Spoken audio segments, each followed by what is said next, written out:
How you doing, YouTube? It's Will from Will Development, and today I just wanted to make a quick video talking about designing your own workout programs. I'm not going to go into detail with this.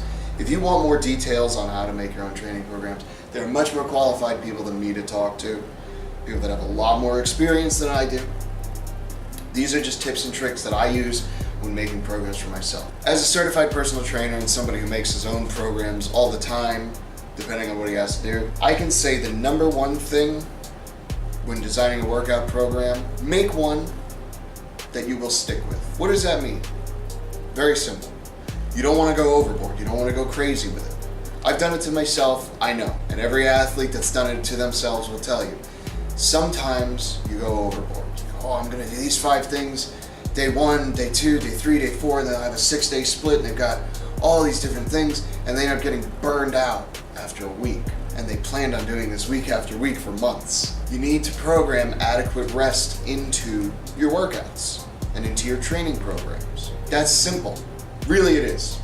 Obviously, if you're in a specific sport, you should probably have training sessions that involve the movements, the specific movements of that sport. If you're a quarterback, you should probably have 3 or 4 sessions a week that involve you practicing throwing the ball in different situations. These things seem obvious, but they only seem obvious when you start talking about something like football and the quarterback, right? But that's the beauty of most sports. There's very specific movements they have to go through, and most of them are skills that you can train simply by going through those same exact movements. For instance, if you train strongman, you generally know the events you're going to run. If you're planning for a competition, you can train those events. And even if you can't train those events, there's plenty of ways to train the same movements that you'll be experiencing. For example, if you have a stone load, you practice your deadlift and your front squat, you're practicing the movement.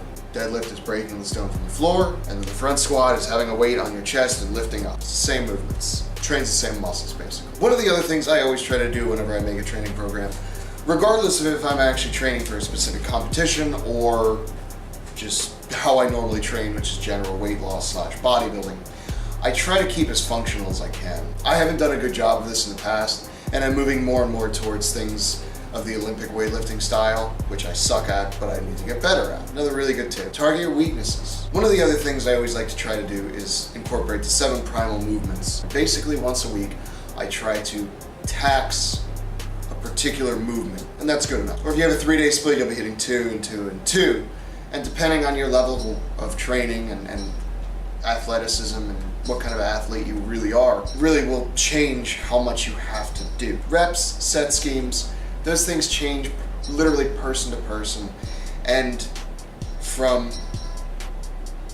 whatever your goal is. General strength training versus hypertrophy, bodybuilding, or sports performance. These things all change so wildly between two people. There's really no way for me to give you any kind of comments on that. You're just gonna have to try different things out until you find one that works good for you by going to sports specific or training specific people and getting different ideas from them. In strongman, go find different ideas. In powerlifting, get different ideas. Olympic lifting, get different ideas. Bodybuilding, different ideas.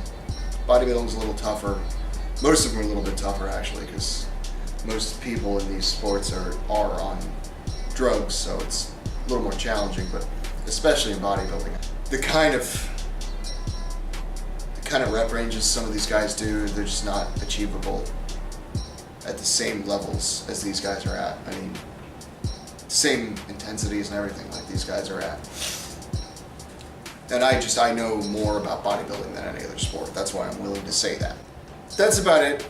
I mean, like I said, this is a quick video. It's nothing to write home about. But designing your own training program is a very great experience, and I think everybody should give it a shot at least once. And if you don't, then what's your excuse?